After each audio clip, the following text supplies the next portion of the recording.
Well, it's not only the first day of summer, it is National Aboriginal Day, celebrating Indigenous heritage, culture, and achievements here in Toronto right at sunrise. Mel? That's right, Kev. Started with a sacred ceremony at sunrise this morning, and now Mayor John Tory is raising Indigenous flags at Nathan Phillips Square, and that's where we find our Tammy Sutherland. Good morning. Good morning, Melanie. That's right. The ceremony itself is just wrapping up as we speak. Behind me here, the crowd here is now lining up to offer tobacco to the fire as part of the ceremony. And organizers have now said that this may be record attendance for a sunrise ceremony here in Toronto. We're mentioning the big crowd that has been out here today.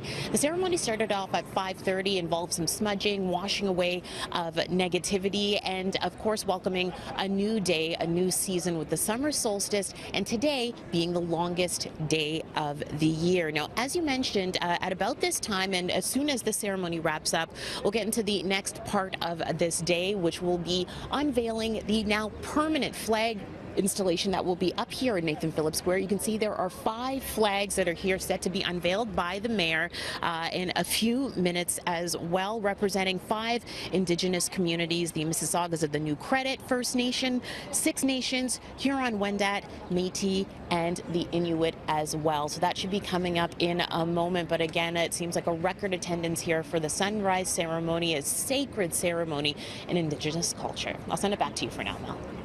Tammy Sutherland, thank you so much for that.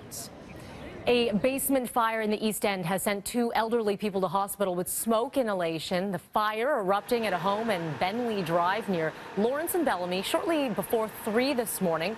A man and a woman, both in their 80s, were taken to hospital to be treated for smoke inhalation, although their injuries are not considered to be too serious, but extra caution, of course, taken because of their age.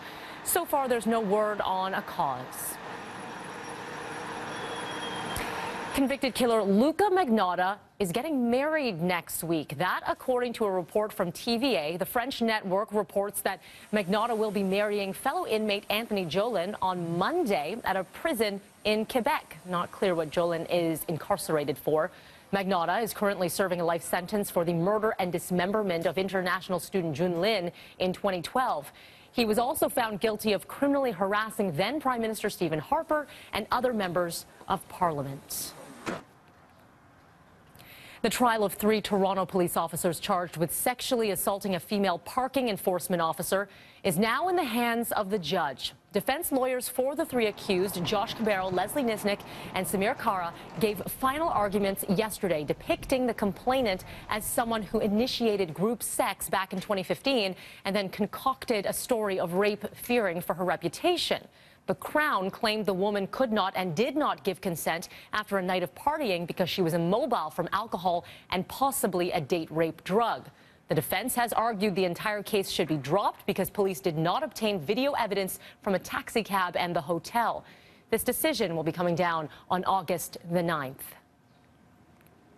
Well, another day and another demonstration by LCBO workers ahead of Monday's strike deadline. Temporary picket lines have been popping up outside a number of LCBO locations amid ongoing labor talks. Today, workers are enticing the public to visit them in Oshawa, where an ice cream truck will be set up outside the liquor store at the Oshawa Centre during the lunch hour. The union, representing employees, says job security here is a top concern.